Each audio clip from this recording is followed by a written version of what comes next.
नमस्कार, आप देख रहे हैं थर्ड आई न्यूज़ बालाघाट। मैं हूं माधुरी कटरे ब्रह्म। हमारे तमाम दर्शकों को अंतर्राष्ट्रीय महिला दिवस की बहुत सारी शुभकामनाएं। आज हम बात कर रहे हैं 3 जांबाज पुलिस ऑफिसर से जिन्होंने साइबर नोडल थाने की कमान संभाले रखी हैं और इनके सामने बहुत सारी चुनौतियां भी आईं, लेकिन ये मुस्तैदी से अपने कार्य में डटी रहीं और बहुत ही दक्षता से आज भी अपना फर्ज निभा रही हैं। हमारे साथ हैं चांदनी शांडिल्य जी, मेघा तिवारी और शिखा मिसारे।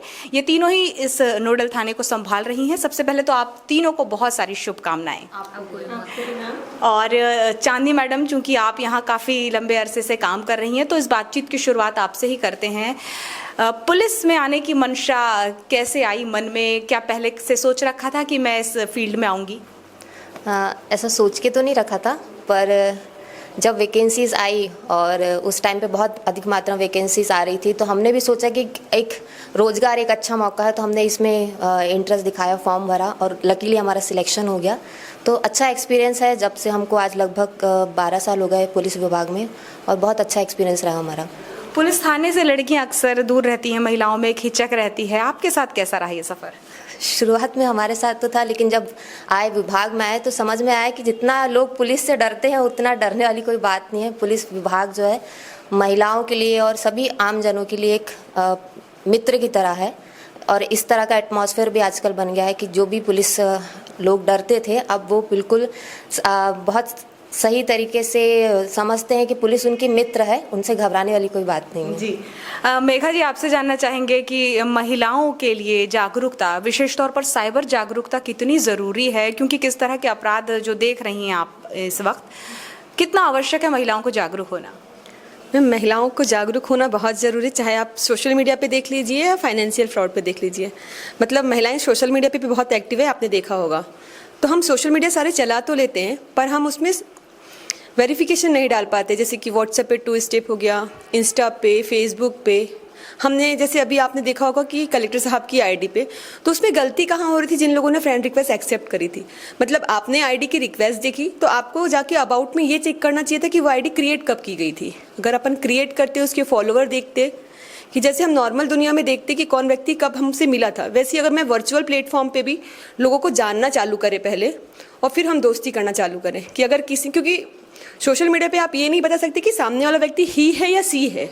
आपने देखा किसी ने आईपीएस ऑफिसर की फ़ोटो लगा दी और आपको फ्रेंड रिक्वेस्ट आई, तो आपने सोचा यार मुझे किसी ऑफिसर की फ्रेंड रिक्वेस्ट आई है। मतलब ऐसे बहुत सारे फ्रॉड हमने देखे हैं जहाँ पे अधिकारियों की फ़ोटो लगा के लोगों, महिलाओं के साथ फ्रॉड हुए हैं। इसके अलावा सोशल मीडिया के अलावा जो फाइनेंशियल फ्रॉड जो महिलाओं के साथ हो रहे हैं कि महिलाओं को शॉपिंग की बहुत आदत होती है। तो मैंने देखा कि जो लीगल वेबसाइट में जो मतलब टी शर्ट ले लो, सूट ले लो, जो मुझे 6000 का मिल रहा है, वो मुझे, जो मैं इंस्टा पे या सोशल मीडिया पे स्क्रॉल करके देख रही तो वो मुझे 600 रुपये का दिखाई दे रहा है। पर गलती कहाँ हो जाती है हमसे? हमने 600 रुपये का सूट मंगाया और जब मैंने खोल के देखती हूँ मैं, तो शायद वो 300 का भी नहीं रह जाता। तो फिर माइंड में आता है यार मैंने इस पेज से मंगवाई थी, पर उसमें तो रिटर्न की पॉलिसी थी नहीं। तो हम जाके सीधे गूगल में सर्च करते हैं कस्टमर केयर कि मैंने इस पेज से, तो इस कस्टमर केयर। आपने जैसे ही सर्च किया तो सामने फ्रॉडस्टर बैठा ही हुआ है। वो आपको तुरंत कुछ मिनटों बाद कॉल करता है और आपको बोलता है मैडम एक फॉर्म भेज रहा हूँ, उस पर क्लिक करके फॉर्म फिल करिए। बस वहीं से साइबर फ्रॉड की कहानी चालू हो जाती है। तो मेरा बस एक ही कहना है महिलाओं से कि कभी भी, चाहे वो आप सोशल मीडिया पे हो, तो आप सारी वेरिफिकेशन ऑन रखिए। इंस्टा पे, फेसबुक पे, गूगल पे, जीमेल पे, जितने भी एप्लीकेशन आप चलाते हैं उसकी खुद के कुछ सिक्योरिटी पॉइंट्स होते हैं, तो वो आपको लागू कराना चाहिए। इसके अलावा जो मैंने शॉपिंग वाली बात करी, तो आप हमेशा लीगल वेबसाइट से शॉपिंग करिए। अगर आपको कम निवेश में ज़्यादा का लालच कहीं पर भी दिख रहा है, चाहे वो कोई भी प्लेटफॉर्म हो, तो वो साइबर धोखाधड़ी हो सकती है। तो महिलाओं को विशेष तौर पर साइबर धोखाधड़ी का शिकार होने के लिए जागरूकता की बहुत आवश्यकता है। शिखा जी, आपसे भी जानना चाहेंगे, अक्सर हम देखते हैं कि जो महिलाएं हैं वो एटीएम से पैसा भी खुद नहीं निकाल पाती। ऐसे में साइबर अपराधों से बच पाना भी कहीं ना कहीं बहुत मुश्किल है, और आप किस तरह से लोगों को जागरूक करने का काम करती हैं? जैसे मैम आपने बहुत अच्छा सवाल किया कि महिलाएं जो हैं एटीएम से भी पैसे खुद नहीं निकालती। तो महिला सशक्तिकरण का यही एक तरीका है जो बताया जाता है कि अगर आप वेल एडुकेटेड हैं और जब अपने घर के सारे काम खुद कर रही हैं, तो अपने फाइनेंशियल जो इंडिपेंडेंस है वो भी आपको खुद रखनी चाहिए। अगर आपके फाइनेंस के कमांड आपके हाथों में रहेगी तो आप अपनी आगे की पीढ़ी को भी आप उस चीज़ के बारे में नॉलेज दे पाएंगी। जैसे हम लोग जितने भी साइबर जागरूकता प्रोग्राम करते हैं हम वहाँ स्पेशली ये बताते हैं कि महिलाओं को साइबर सिक्योरिटी बहुत ज़रूरी है, क्योंकि डिजिटल युग में जितना आप आगे बढ़ रहे हैं उसके कॉन्सिक्वेंसेस भी बहुत सारे हैं। जैसे मैम ने अभी बताया था, हमारे साथ में मेघा मैडम ने बताया कि जो महिलाएं शॉपिंग बहुत करती है, हम शॉपिंग करते हैं, जो भी लीगल वेबसाइट होती है उनसे शॉपिंग करते हैं, पर इंस्टाग्राम फेसबुक इनमें जब स्क्रॉल करते हैं तो जो कम दाम में जो हमको लाभ मिल रहा है उसमें हम झांसे में आ जाते हैं, तो उससे हम शॉपिंग कर लेते हैं। इसके अलावा जो फेसबुक में, इंस्टाग्राम पे जो भी कोई भी अननोन पर्सन अगर आपको फ्रेंड रिक्वेस्ट भेज रहा है तो आपको किसी भी अननोन पर्सन की फ्रेंड रिक्वेस्ट कभी एक्सेप्ट नहीं करनी है। क्या होता है कि हम महिलाएं भावुक भी होती हैं, कुछ यंग लड़कियां होती हैं, जो यंग गर्ल्स होती हैं, वो अभी टीनेज जो एज में अभी लड़कियां होती हैं, किसी पर्सन से फ्रेंड रिक्वेस्ट एक्सेप्ट कर लिया, बात कर लिया, उनसे कुछ चीज़ें शेयर कर दी, तो आगे चल के उसका मिसयूज़ होगा और आप उसमें परेशानी में आ जाएंगे।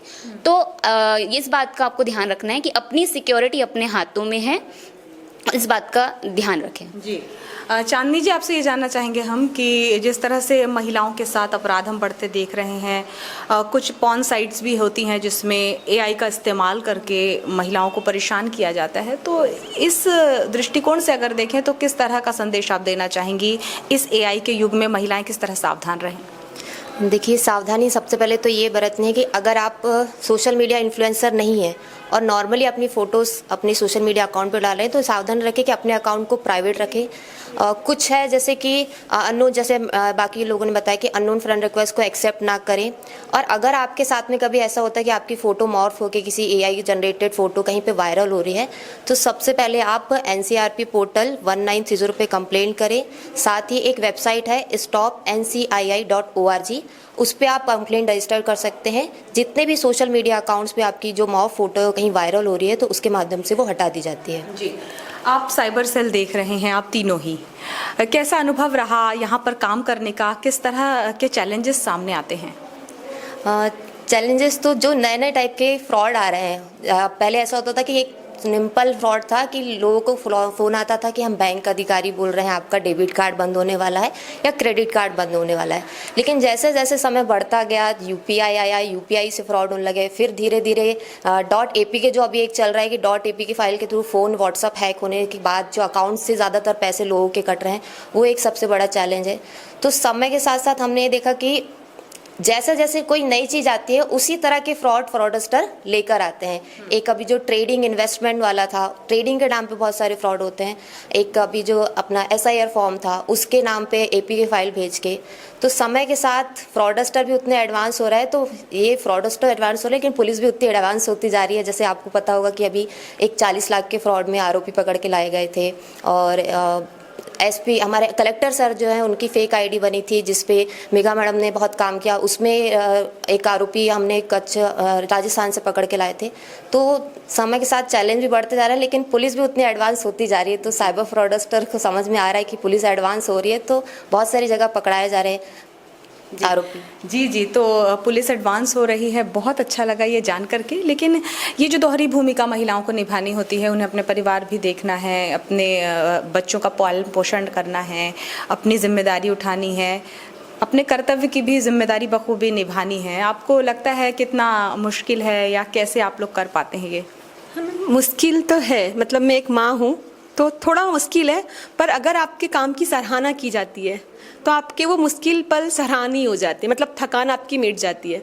अगर मैंने कोई काम किया और मेरे विभाग ने उस चीज़ की सराहना की तो थकान मिट जाती है। ऑब्वियसली कि आप भी एक मॉम है तो आपको भी पता होगा कि फैमिली को और ऑफिस को मैनेज करना थोड़ा सा मुश्किल है।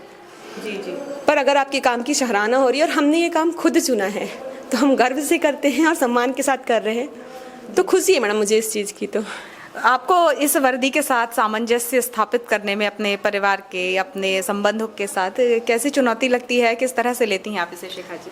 मैम, चुनौतियाँ तो काफ़ी आती है। जैसे घर परिवार में अगर कोई फंक्शंस रहें या कुछ रहें, तो कभी ऐसा होता है कि हम अटेंड नहीं कर पाते, पर इस चीज़ को हमारे परिवार वाले भी हमारा सपोर्ट करते हैं। वो समझते हैं कि हमारी जॉब ऐसी है, एक जिम्मेदारी है जो हमें निभाना ज़रूरी है, और सबसे पहले हमारी जिम्मेदारी पहले आती है, इसलिए हमारे लिए मैनेज करना बहुत ईजी हो जाता है।